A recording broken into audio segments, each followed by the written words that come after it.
So Bucks get the win. Anything else on this one? No, I mean, so that was the one half of that NFC South battle, right? And the other half was Carolina-Atlanta. And again, it's like, okay, it might not matter if Tampa Bay wins, but Atlanta needs to win this game to have any shot of getting back into the playoffs as the winner of that division. But Bryce Young's out here balling. Let me properly reset this. Carolina Panthers 44, Tampa Bay Bucks 38. Nice. Overtime win for the Panthers to get their 5th win of the season. Falcons fall under 500, 8-9. And so if you're Atlanta, you're kind of scoreboard watching. You're not really, but you needed the Bucks to lose while this game's going on. And it was 10-10, 17-10, 17-17, 24-17, 24-24. Nobody got more than a 7-point lead in this game at any point, and they kept going back and forth until it was 38-38. They go into overtime, and Miles Sanders with a game-ending touchdown from 1 yard out. Yeah, it's crazy. I mean, this was just a back-and-forth shootout between these two young quarterbacks that we're now potentially going to be seeing go against each other twice a year in the same division over and over again. You know, Bryce Young having resuscitated his career from such a disastrous start, and then Michael Penix, who's, you know, sparked this offense and has been, I mean, he was a bit of a roller coaster in this game, but the high end, the good plays were spectacular. And this was just such a fun game. I mean, a back and forth, both quarterbacks out here balling, both defenses getting gashed left, right, and center. And then eventually it goes to overtime, and Carolina gets the win. Bryce Young was good again. Throwing the ball down the field accurately. Some of the throws to Adam Thielen. He finishes with 3 passing touchdowns, 2 rushing touchdowns. So, I mean, we've raved about him for weeks.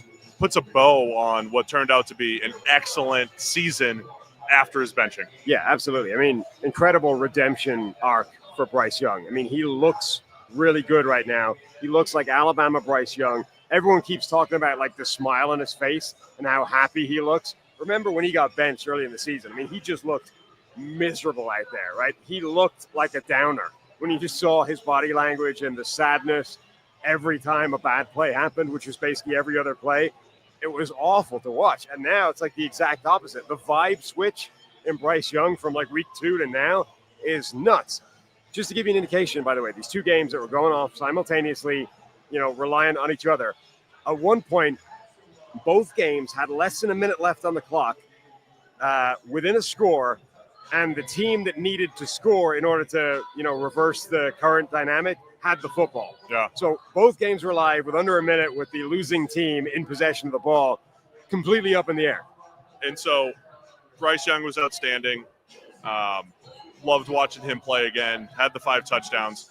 And on the other side, you have Michael Penix Jr., you have Bijan Robinson. I got a Bijan stat for you in a minute here, but Michael Penix Jr. goes 21 of 38 for 312, 2 touchdowns.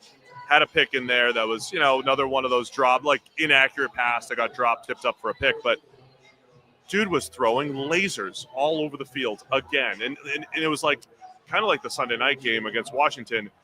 He would miss one, and then he'd come back and just be like, wow, he just drilled this pass in there. Some of the big-time throws he made, including right before the half. They have 8 seconds left.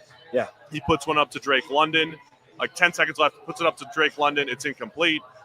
8 seconds left. No timeouts, puts it up to Drake London, back shoulder again, puts it right on him for it. They steal a score right before the half. Drake London finishes with a $187 and 2 scores on 10 catches. I mean, we were only at 3 starts into the Michael Penix experience, but he's going to be fun, man. He is aggressive, and he was throwing whole shots up the sideline. I mean, you forget Kirk Cousins doesn't even attempt these throws. I mean, Penix Jr. is opening up parts of the field that Atlanta couldn't even dream of attacking earlier in the year. Yeah, and that's the big difference, right, is that whether or not Kirk Cousins is capable of playing high-level football, he's not capable of making certain throws anymore. So this opens up the offense. Like, it changes. It's the full breadth of what Zach Robinson wants to run. It's not the compromised version of what he thinks Kirk Cousins can run. Like, it's a better representation of what this offense should be. So I was so impressed by Penix again. And then Bijan Robinson, dude, he goes 28 for 170, 2 touchdowns. And then I looked up the stat because I'm looking through the PFF box score here. And I saw that Bijan had 15 first downs plus touchdowns, which is a crazy number. I mean, if players get over 7 or 8, it's a really good game. 15, I had to look it up.